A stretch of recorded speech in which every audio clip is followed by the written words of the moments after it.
ሰላም ጤና ይስጥልኝ ውድ ተማሪዎች እንዴት ናችሁ? ዘውትር በዚህ ሰዓት ወደ እናንተ የሚቀርበው የጠቅላላ ዕውቀት ዝግጅታችን ተጀምሯል። ዛሬ ስለ ግብርና ልናወራ ነው።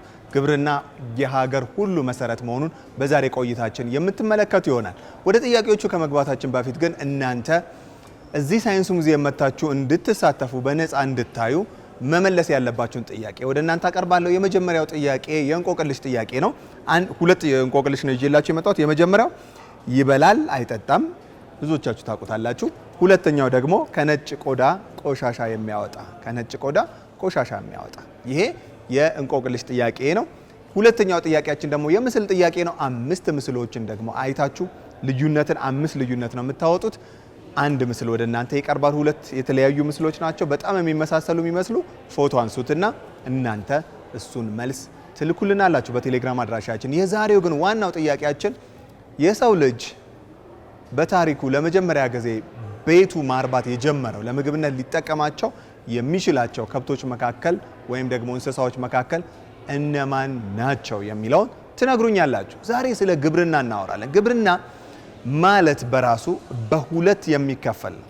የመጀመሪያው እነዚህን መሬትን አርሶ ቆፍሮ የሚሰራ ወይም አርሶ አደር የምንለው፣ ሁለተኛው ደግሞ ከብቶችን አርብቶ የሚሰራው አርብቶ አደር የምንለው ነው። በሶስተኝነት ደረጃ እነዚህን ሁለቱን የሚያከናውን ገበሬ ልንለው የምንችለው አርሶና አርብቶ አደር ብለን ልንጠራው የምንችለው አንደኛው ደግሞ የግብርና አይነት ነው።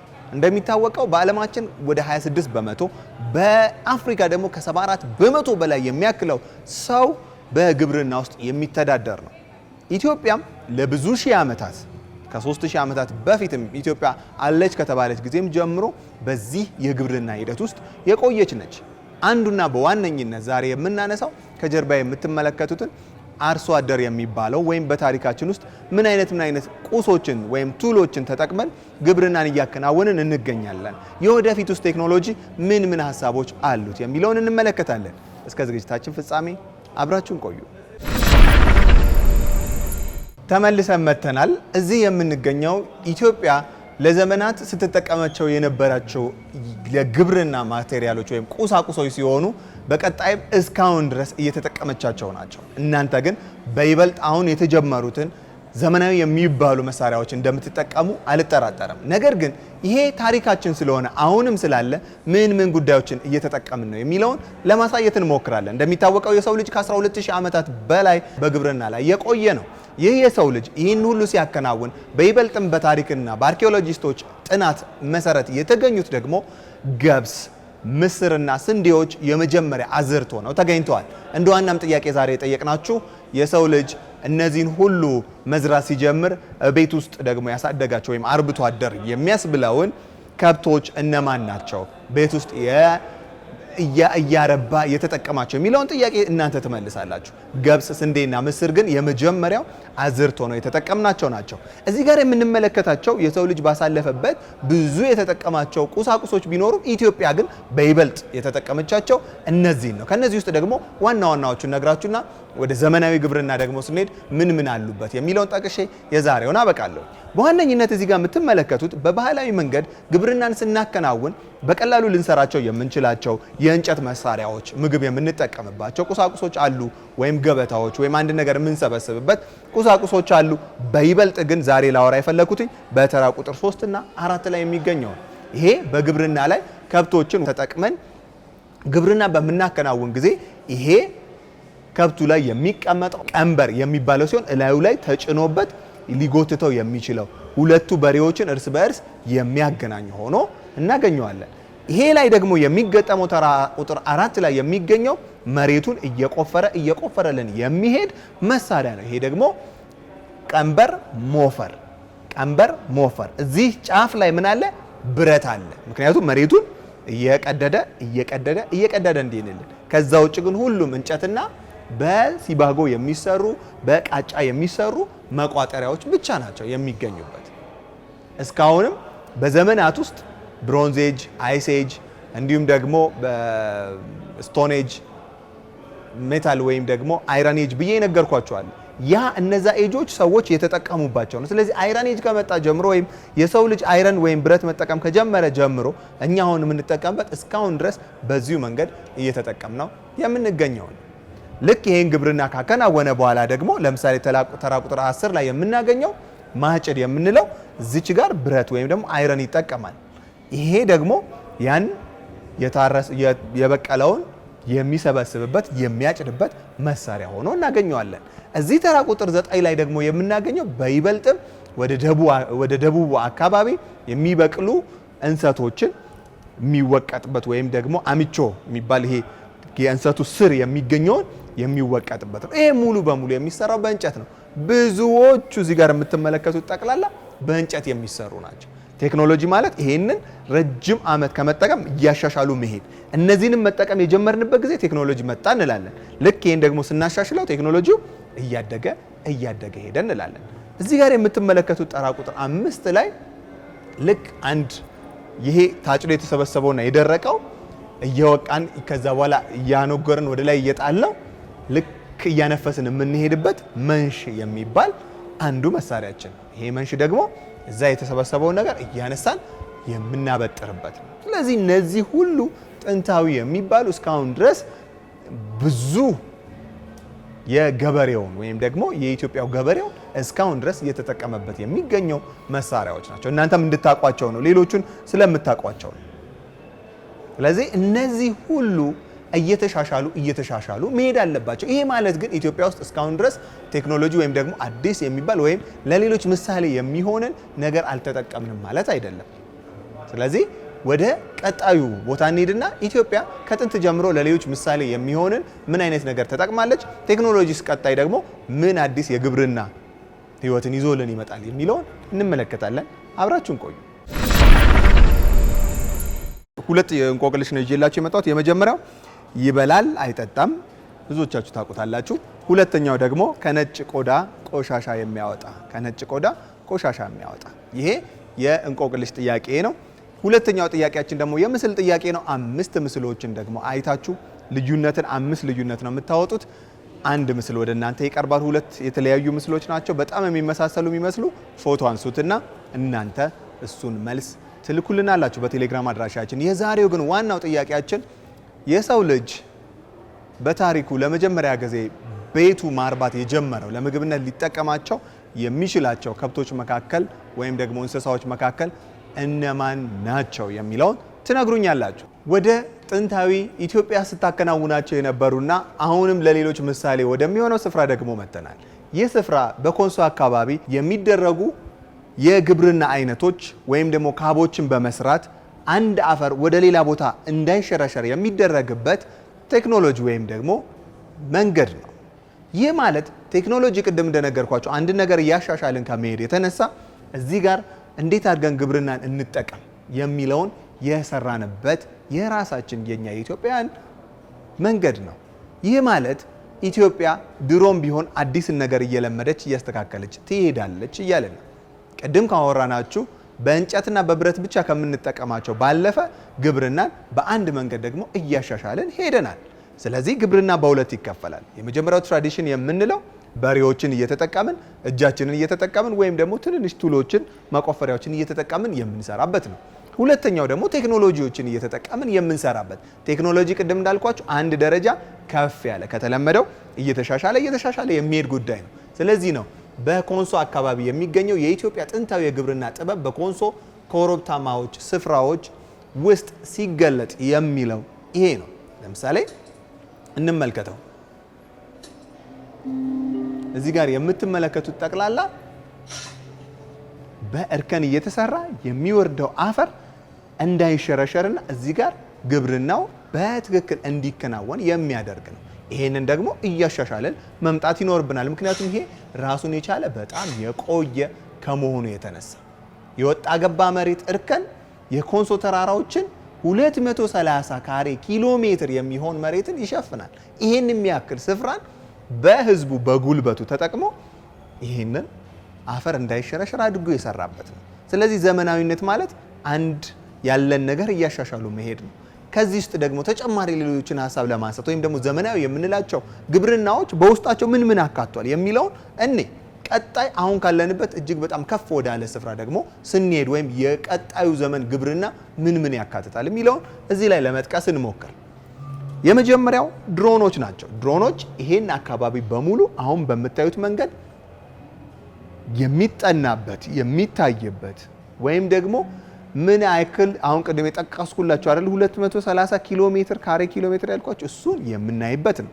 ሁለተኛው ሴንሰሮች ናቸው። ሴንሰሮች ማለት እዚህ ጋር የተተከሉት ተክሎች አሁን እንዴት ናቸው፣ ውሃ ያስፈልጋቸዋል፣ ውሃ ቼክ የምናደርግበት፣ ደርቀዋል ወይ መድኃኒት ያስፈልጋቸዋል የሚባለውን ሴንስ የሚደረግበት።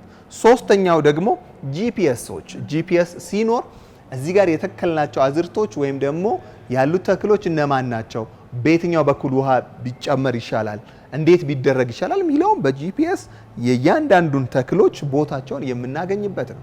በቀጣይ ደግሞ የምናገኘው ግሪን ሃውሶች አሉ። ግሪን ሃውስ ደግሞ የራሱ የሆነ ቤት ኖሮት ሁልጊዜ ያ ተክል የሚያስፈልገውን የፀሐይ ብርሃን የሚያክል የሚያስፈልገውን ጨረር የሚያገኝበት፣ ምክንያቱም ክሎሮፊል ክሎሮፕላስት በሚባለው ውስጥ የሚሰራው ግሪን ላይት ያገኝ ስለሆነ ያንን የሚያገኘው የሚሰጥበት፣ በቂ ውሃ የሚሰጥበት፣ እያንዳንዱ ነገር አበባዎች እንዴት እንደሚበቅሉ ታውቃላችሁ። ኢትዮጵያ ውስጥ ብዙ ግሪን ሃውሶች አሉ፣ አበባ ለሽያጭ የሚቀርብበት መንገድ ያ የሚሰራበት ነው። ዘመናዊነት ከሚባሉት ውስጥ አንደኛውና ደግሞ ሌላኛው ሮቦቶች።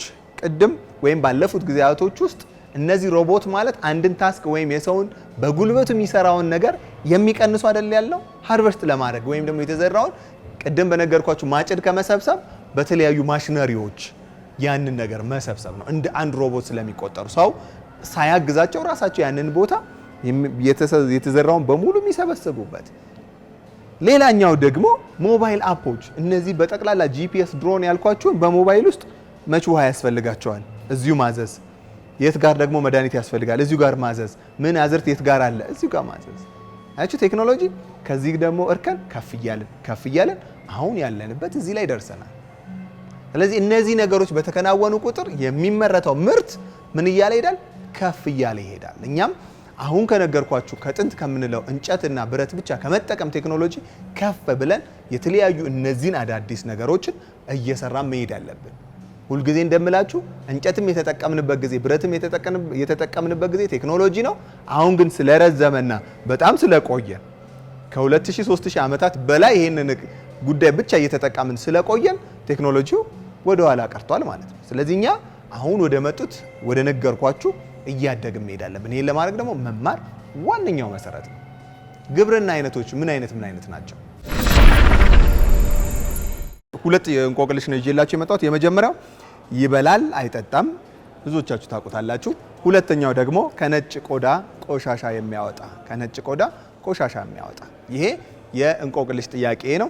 ሁለተኛው ጥያቄያችን ደግሞ የምስል ጥያቄ ነው። 5 ምስሎችን ደግሞ አይታችሁ ልዩነትን 5 ልዩነት ነው የምታወጡት። አንድ ምስል ወደ እናንተ ይቀርባል። ሁለት የተለያዩ ምስሎች ናቸው፣ በጣም የሚመሳሰሉ የሚመስሉ። ፎቶ አንሱትና እናንተ እሱን መልስ ትልኩልናላችሁ በቴሌግራም አድራሻችን። የዛሬው ግን ዋናው ጥያቄያችን የሰው ልጅ በታሪኩ ለመጀመሪያ ጊዜ ቤቱ ማርባት የጀመረው ለምግብነት ሊጠቀማቸው የሚችላቸው ከብቶች መካከል ወይም ደግሞ እንስሳዎች መካከል እነማን ናቸው የሚለውን ትነግሩኛላችሁ። የወደፊት ግብርና የተለያየ አይነቶች አሉት። እሱን ነግሬያችሁ የዛሬውን እዚህ ያበቃለሁ። እናንተም ተምራችሁ ግብርና ለዓለም እንኳን ዋናው የመኖር ምክንያት ስለሆነ ቅድም እንደነገርኳችሁ ተክሎችን መዝራትና ከብቶችን ማርባት ወይም አርብቶ አደርና አርሶ አደር ናቸው። እነዚህ ናቸው ምድር ላይ ያለውን ሁሉ ሰው የሚመግቡት። ዋናውም የሰው ልጅ ቤዚክ ኒዱ ወይም መሰረታዊ ፍላጎቱ ምግብ ስለሆነ ይህን የሚያቀርቡት እነሱ ስለሆኑ ለወደፊትም እናንተ ተምራችሁ በግብርና ውስጥ መሰማራት ትችላላችሁ። አፍሪካም ቅድም እንዳልኳችሁ 74% የሚያክለው የሰው ብዛት በግብርና ውስጥ የሚተዳደር ነው። ስለዚህ ይሄ ቀጣይ ምን አይነት የግብርና አይነቶችን ይዞ ይመጣል? የመጀመሪያው ስማርት ፋርሚንግ ነው። ስማርት ፋርሚንግ ማለት እነዚህን ኤአይ ተጠቅሞ ምን አለ ቅድም የነገርኳችሁ ሮቦቶችን፣ ጂፒኤስን፣ ሞባይል አፕን ምናምን ተጠቅሞ የሚሰራ ማሽነሪዎችን ተጠቅሞ የሚሰራው እሱ አንደኛው ስማርት ፋርሚንግ የምንለው የግብርና አይነት ነው። ስለዚህ ባለን ኢትዮጵያ ውስጥ ሊታረስ ሊበቅል የሚችል ሰፊ መሬት እንደ ጥናቶች ከ80% በላይ የሚሆነው መሬታችን የሚታረስ ስለሆነ እሱን ወደ ስማርት ፋርሚንግ ቀይረን በቀላሉ በትንሽ ሰው ብዙ ነገር መስራት እንችላለን። እንዳልኳችሁ አንድ ትራክተር 10 እና ከዛ በላይ የሚሆን በሬ የሚያርሰውን ስፍራ ያርሳል። ኢሪጌሽን መጠቀም ወይም ደግሞ ውሃን ቆጥቦ ወይም ደግሞ ከትሮ መጠቀም በአመት 2ና 3 ልንሰራ የምንችለውን ውጤት ይሰጠናል አንድ ከምንሰራው ይልቅ። ይሄ ነው ስማርት ፋርሚንግ፣ የተሻለ ውጤታማ። ሁለተኛው አይነት ደግሞ ቨርቲካል ፋርሚንግ ነው። ቨርቲካል ፋርሚንግ በይበልጥም በከተማዎች ላይ የሚተገበር ከተማ ውስጥ ኮንዶሚኒየም ላይ ሊሆን ይችላል፣ ከተማ ውስጥ ያሉ ቤቶች ላይ ሊሆን ይችላል።